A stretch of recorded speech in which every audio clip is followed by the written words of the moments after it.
Thanks for joining today, Bo. I'm super stoked you're on the show. Again, we want to talk today about kind of mental health, men's mental health, things like that. I'm really excited to jump in. So, let's, why don't you start off by introducing yourself? Let us know who you are, and then we'll kind of learn about this journey you've been on and, all about Chill Champ. So, Perfect. Thanks, Craig. Appreciate you having me on. Very excited for this interview. My name is Bo. I started Chill Champ a few months ago now. It's flown by over the last couple of weeks, but really, Chill Champ is a culmination of a lifelong journey for me. Starting back as young as I can remember, and early memories of even my parents going through a divorce and how that impacted me and you know formed my teenage rebellion and young 20s and allowed me really to turn that around. Went back to school, got my college degree, got married, had my own kids. Now they're now 10 and 7, and no doubt they'll interrupt us at some point during this interview. um, and really, through my own divorce, roughly 3 years ago, is when I really started to hone in on mental health. I found that I didn't really have good practices of my own. I found that there wasn't a lot of resources out there that are available to men. And this is men going through any trauma, right? So whether it's anxiety, depression, financial issues, men just being there for other men just isn't a thing. Society tells us from when we're young boys that suck it up and deal with it and be a man and take care of the house and all these things, but that comes with some baggage along the way. And the longer we hold on to that, and the longer we don't reach out to somebody for some help, the worse things get. And that's where you see drug addiction, you see suicide in some cases, you just see a lot of loneliness and a lot of depression. It just makes things worse. And so that's really the goal of Chill Champ, is to empower men to feel that it's okay to be vulnerable, and to know that there's someone else out there, that I'm going through this, whether it's a divorce or whatever they're going through. There's somebody there to help them. I'm not a licensed therapist. I'm not a professional coach. I'm just another guy that's been there. And sometimes that's all that's needed. So yeah, again, I'm very happy to be here. This is very exciting for me. And I look forward to sharing some more of my story. yeah, no, I appreciate that. That's a great story, and again, challenging to go through those types of events, especially as a kid, and just the mental load that brings on can be quite challenging. So, what kind of made you take the entrepreneur route with this? So, obviously there's I understand the problem. You're right. Men's mental health is not talked about enough. It's a huge challenge. But like, what made you like, this is something I want to like jump into and really kind of like turn this into a business? What was kind of that point that? It's a great question. I get asked that very often. To me, it comes down to a short story. So I remember sort of that point, and if anybody's been divorced, they understand the point where it's over. And I reached that point mentally, and I realized, if I wanted to, I was in a really bad mental place, and I know that if I wanted help, if I called 911, they're going to send out a state police officer, and they're going to send me to a crazy house and make me feel like, I'm on suicide watch. I didn't need that. If I wanted a professional therapist, I'd have to wait a week, and I'd have to go through a huge onboarding session. But if I just wanted to talk to somebody that wasn't a family member or a close friend, or just somebody that was there to listen, that's not available. That's not out there. That's not something that is, in your moment where you just need somebody at that moment. You don't want to be thought of as crazier than what you are and getting on suicide watch and all those kind of things. You just want to talk to somebody. And so really that's the idea of Chill Champ. And so I thought to myself, I'm not the only one. I can't be the only one. As men, we don't have those resources. I would even argue that a lot of women probably don't even have a resource like that. And so that's the challenge, is how do you take that you take your passions and you turn them into a profitable business. At the end of the day, this thing has to make money. But it doesn't have to make money just for me. This has to make money for the community, the tribe of men, because this is bigger than me. This is bigger than just Chill Champ. This is about improving men's mental health across the board. So that's really been it's been part of the focus over the last couple of months. Is coming to the realization of like what's important to these guys, and how can we make the biggest impact. The one of the things we launched yesterday, I don't know, you can't see the shirt, but we sort of started making this is an athletic shirt that I'll wear to the gym tonight. And so we got I can't remember the name of the printer, but we're starting to make shirts at home. So we're investing a few $100s into ourselves and start promoting merchandise. So shirts, coffee mugs, journals, things like that. And a big portion of the profits are going to go towards men's mental health, whether that's coaching resources that somebody can't afford. I'm fortunate that I can afford a professional therapist that I see every 2 weeks, and I've been with her for 4 years now. A lot of men don't have that resource. That's a luxury for me. And so I want to be able to pay that forward and, start like a little foundation that can help men, have those resources. And so that's one of the thoughts. A coaching business is another one of those thoughts. Really, it's about just doing what I love doing and then sharing it with the world. And in a way, through Twitter, it's sort of guiding the narrative. Like what is really important, what's resonating with people, what's not resonating with people, what are people willing to pay for, what would they use even if it was free, like what's really the value of this as a platform. And so it's sort of a work in progress, but I've learned a lot along the way for sure. I find Twitter such a great testing ground, and it's a great place to kind of put your ideas out there and see and refine them as people respond to them. And are you finding that? Are you using the platform in that way? It's interesting. I just had this conversation with my girlfriend this morning, and I was saying to myself, Twitter is amazing. And the reason that Twitter is amazing, I can do a video every day on TikTok and YouTube and Instagram, but it's not yet driving the conversation. I'm meeting people, I'm getting followers. It's the videos are resonating, but I'm not developing the level of connections that I'm looking for. I want to talk to men. I want to learn what they want. I want to learn what they need. I want to be there for their time and need. There's no better platform to do that, in my opinion, than Twitter. And the culmination of that conversation this morning was, well, if you're having these great meaningful conversations on Twitter, just translate them to a video on TikTok and YouTube to spread that message in a video format rather than just 260 characters. So that's sort of a revelation for me, is really like if we have a great tweet and we have great dialogue and engagement on a particular topic, expand on that in video format through YouTube and TikTok. Yeah, it's definitely a great strategy. I think a lot of creators are doing that, and I've seen a lot of people and myself as well. You test it on Twitter because it's a low barrier kind of engagement. Like someone that can be anonymous with their picture. Someone that's very shy and introverted, like in your case, is less afraid to comment, in that kind of medium, I think. And I think it just draws people out. And I 100% agree with you. The community on Twitter, I think, has evolved even over the last few years. So it's, yeah, I relate to that as well. I think it's a great tool, not just for, testing your content and ideas, but also engagement. So, you've just started on Twitter not too long ago. So, how has your experience been? And, how did you kind of get started on Twitter? What are some of the challenges you've been having and some of the successes? I'm really curious about that.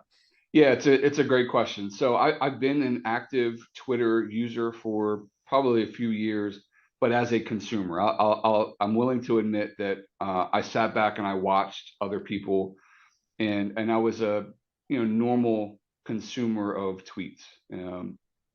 And so to me, because I've always enjoyed Twitter, I've always received value, but I've never contributed to the conversation. It was a bit of a transition. I started this account right around November 1st. This actually started as a New Year's resolution for me, of really just making an impact on one man's life. And um, and so there's been some peaks and valleys for sure.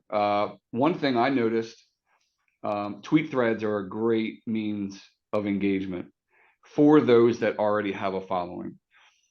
It Mm-hmm. is, for me, it is not a way to get a following. I don't yet have, when I first started, I didn't have a presence online. I didn't have any credibility. And so why would somebody invest 30 seconds to 2 minutes to read a series of 5 to 15 tweets about my thoughts? Nobody cared. And so what I'm finding more valuable, I'm perfecting my writing skills. So I'm learning about storytelling. I'm learning about, what's resonating. It really is about being as simple and direct and concise in a particular message as possible. Not trying to elongate and use these big words like elongate. Just keep it simple. Yeah. And that's really, I'm just starting to feel, I'm starting to find my way and find my voice and what's really making an impact. Also, I'm finding it helpful to be engaged in the conversation from larger accounts. So I had one this morning. I'm drawing a blank on the name of the account. The holistic psychologist or something like that. Mm-hmm. Almost 1 million followers, and the topic this morning was abandonment. And so if I go back all the way to my childhood and having abandonment issues from my father and that divorce and not seeing him for a few years, and then in my divorce, my own divorce, feeling that abandonment arise again from my now ex-wife, I can resonate with that story. And so I commented, and there were some other people that had some questions about, they have a spouse who is feeling abandonment issues. How can I help them? Well, I can talk about that topic. We could spend a whole 30 minutes talking about that topic today. And so really getting into that community, developing a rapport with one person and allowing the world to see it, it's such a mindset shift for me. Not just a one-to-one conversation. DMs are great. It's a way to build even more credibility with that person, but really just talking to one person and allowing the world to see it, and countless people getting value from it. So those are some of the things I would do more. Mm-hmm. As the following gets bigger, I'll probably start doing one tweet thread a week, things like that. But it would have to be a very, very specific topic that I have my own expertise in. That's And last point, really authenticity and vulnerability for me has been number one. It's been therapeutic for me personally, being able to Mm. tell my story and Yeah. have other people say, that's amazing, keep doing that. That's, it's helping me, I'm learning something from it. And definitely something I'll be leaning into more going forward. Yeah, no, that's great. Thanks for sharing that and just kind of, your observations, of just kind of starting out. And that's one of the things I definitely, with all my coaching clients, it's one of the things I say is like, when you're starting off on this, like, just get in the discussion. It's not so much about publishing content, because being in part of the discussion is publishing content. And that's, you're doing the right thing. You go to those others that have your audience, that already have the people you are interested in becoming part of their community, and them becoming clients or just part of your audience. And so you got to go, as people have already done this. So, go and borrow their audience, and just by engaging, you'll attract the right tribe and the right, people that you want, into your community. So it's very good to hear you I doing that. It's a really, good I've approach. really tried to apply that to other platforms as well, Instagram being one. And I can tell you from my experience, it's just not the same. Yeah. The engage, I don't know if it's the algorithms or what it is, but the engagement is just not the same on other platforms. There is nothing better, in my opinion, than Twitter for that. Well, that's great. So I noticed that you've set up a website and things like that. I'm kind of curious a bit more about, some of the tactics, like, so you kind of have your why, right? You, like, what it is that you're why you're doing this. I think you understand you're going after men. I don't know if you've kind of niched down into specifics, if it's, male men in entrepreneurship, or what have you, or if it's just men. But then you kind of have your messaging and all that. It seems pretty key that you've got that in place. So what was it like now going, okay, I got to turn this into a business? A Twitter account's one thing, but you've got a website and some other things. So let's talk a bit about that kind of journey, of maybe some of the challenges you had, where you came from. Not everybody's technical. So, I'm curious, how did you kind of overcome that? I know what I want to do now. Now I'm going to actually do the things.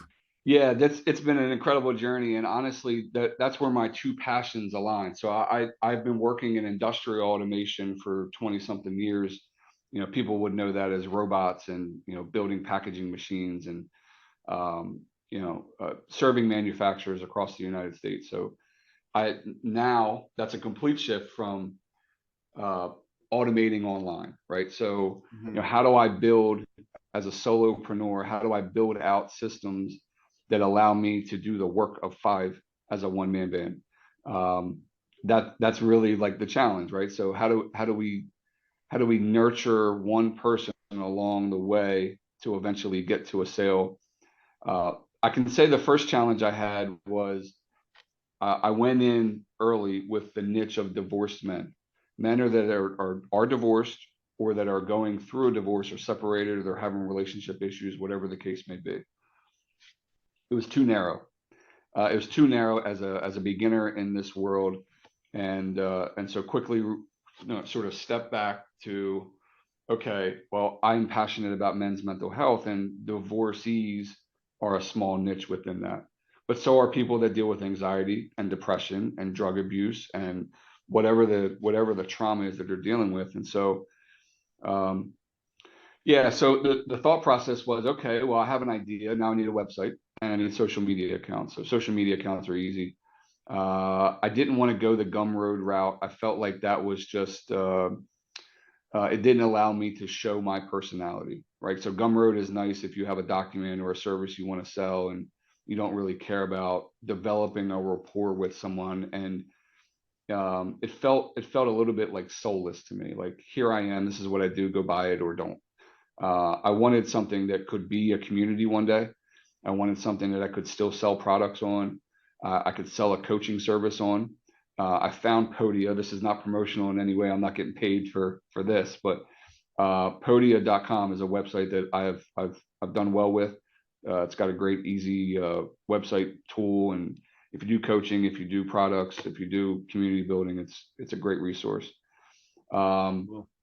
Also with automation, so I use Integromat, which is now called Make, sort of a Zapier competitor. I look for ways to build out as much automation as possible. And honestly, uh, for me, the best automations are the ones that actually solve a problem. And so early on, I thought, well, I can just schedule a bunch of tweets. I can just follow a particular account. I can use Chat GPT to write a response and just tweet it. And to me, after about 3 days of doing that, I said, this destroys me. Like, this is the opposite of what I am, because Yeah. I am authentic and I need to be vulnerable. And this isn't just about growing a following. This is about impacting lives. And there's no robot in the world that can do that. At least I haven't found the prompt to do that.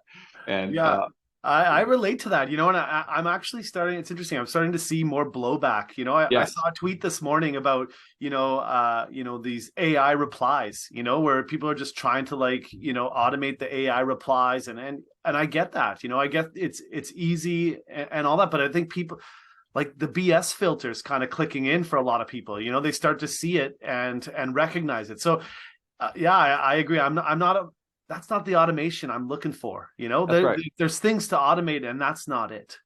Yeah, so look, I agree. I wholeheartedly agree. And so now the focus is, all right, let's automate back end systems that are just routine and allow me to click my mouse fewer and spend less time in front of a computer. So one of the ways we do that, it's easy, right? So if somebody wants to sign up for a coaching session, they go through, they sign up for the website. There's a Calendly link inside of the invitation. They can choose the time that they want. Automatic notifications are sent as reminders. It's automatically recorded and then automatically shared. The videos are automatically shared with them afterwards. So that's 5 or 10 minutes of work every coaching session that I get back. Also looking at forms, right? So input data for a coaching session, for example, doing a pre-screening. I can do it through a tally form and have that integrated into Make. And so I'm building a profile of that person. So 6 months from now, I can go back to, one of the questions I ask on that form is, what's your primary goal? What is it that you want to achieve? What is your problem to be solved? And if we ever get off track or we ever go down a particular lane, I can always go back to that and say, let's reset. Let's remind ourselves why we're here and why we're doing what we're doing. So yeah, really like meeting scheduling, recording, input data, less social media engagement, which in the beginning, that's what this thing was all about, was like, I want to build an automated platform that makes money on its own. And I can't tell you how far, how much different that is today. It's so true, right? I think I encounter that too. A lot of entrepreneurs coming in and like, I just want to set up a system that, auto generate, that's a cash machine. And it's not the reality. Business is hard. It's not always fun and easy. And, it's probably one of the hardest mental journeys to go on in a lot of ways, because you as a solopreneur, you got to face yourself every day. You got to start, you got to keep going. And it's all on you. So yeah, that's a huge one. Let's talk a bit about, let's go back to kind of like mindset and stuff like that. So, great to share some of the tools you use. I think that's awesome. I think everyone's always looking for tools and how people are using the tools. So let's go back to like your mindset. So, you came from a difficult, divorce and trauma and things like that, and picking yourself back up to kind of like do this kind of stuff. Like, what are some of your kind of mindset, your own personal mindset things? Like, how did you get through that? What are the things that kind of keep you going day to day and get you kind of, moving, get you kind of doing the Yeah. work it takes to kind of build and grow your business? Yeah, that's a great question. And really that's the swan song for why I'm here, right? So there are things that I know I have to do on a daily basis to be the best version of myself. And so really my mantra is, I want to grow every day. Kobe Bryant was famous for the Mamba mentality, and, famous for, when he tore his ACL and sort of we went on a rant on a Facebook post about like, I'm supposed to be done. I'm supposed to be over. I'm just starting. Like really that's the antithesis. I can't talk today, of why I'm here. So there are a few things that I know I need to do on a daily basis to be the best version of myself. I need to meditate. I need to do that as often as I can, as often as I need to. Almost as important as the actual meditation is recognizing when and why. So I have two daughters. They're 10 and 7. They have busy lives. They have a lot of demands. I have a girlfriend now. She has a daughter. I have a full-time job. I have my own mental health, so I got to go to the gym 3 or 4 times a week. I do yoga at least 1 time a week. I like to walk in nature when it's days like this and it's 50 degrees and bright sunny skies. I have a lot of demands of myself and a lot of people that I'm responsible for, but I can't do anything for anyone else if my mental health is not strong. And so meditation is the number one thing that helps me. And it could be as easy as a 1 minute, just breathe in, hold it, and let it go. And it's a mindset thing, or it could be I've done 60-minute sound bowl meditations at my local yoga studio. Cool. I'll be going to Costa Rica next Sunday for a week-long retreat, which is going to expand on anything I've ever done. I don't know how deep into that rabbit hole you want to get, but that's an ayahuasca retreat for 8 days. It's going to Oh, be incredible. cool. So Yeah, I've heard much about that. I spent a few months in Costa Rica. Did not do ayahuasca. This was in the early 2000s, but it's a beautiful place. And yeah, maybe we'll bring you back on the show after that and learn a little bit more about, that journey. Because, very interesting. And, from a mental health, I've done some research on that kind of ritual as well. So yeah, I'm sure you're excited about that. I'm very excited, a little nervous. I haven't done it before. I've watched a lot of videos and done a lot of studying, and have a good friend who just went through the same experience, and I could tell when they came back it was life changing for them. So Oh, it's amazing. It's very amazing. excited. Yep. Yeah, we'll definitely have to talk more about that in the future. That's awesome. So, I'm curious, let's kind of like, we'll wrap things up here. I'm curious, what's kind of like the one message you would give to maybe somebody in your shoes that's kind of looking at starting and growing, a coaching business, or, this type of community or something that's building impact? What kind of advice would you give them? if they were starting out? Yeah, the first thing I would say is do it. Like get started. Whatever it is, the first thing is that you have to do that you want to do. Like really dive deep into what do you love. So for me, I love mindfulness, meditation, holistic practices. I love automation, and I love telling my story. I love feeling like if I tell my story, I can impact the next man. Like really hone in on what it is that you love, but do it. Start with something. Do not worry about being perfect. What they say, perfection is the enemy of progress. Like just do it and just build every day and get better every day. You're gonna have some bad tweets. You're gonna have some bad videos. I know I do. You're gonna have a bad website. You're gonna have a bad message. You're gonna like, but it gets better. Every iteration improves. Just get started. Do it. That's amazing. That's amazing. Thanks so much for coming on and chatting for this little bit with me. Where can people find you if they want to learn more about Chill Champ? And we'll put some links down below that people can kind of click to find you and check out your website. Yeah, I would say check out the website chillchamp.podia.com. I'm still on the free plan. Once I get rid of that free plan, the dot podia goes away. So that's my next step. Certainly, I'm most engaged on Twitter, YouTube, TikTok, Instagram. They're all nice accounts, but let's have a real discussion and let's do it on Twitter. Awesome. Thanks so much for hanging out today. Learned a lot, Bo. Really cool to hear about your journey, and excited to follow where you're going with this.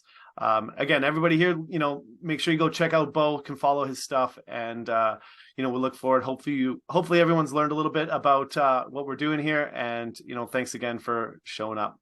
Everyone Beautiful. have a Thank great you, day. Craig. Thanks so much, Bo. Cheers. Thanks.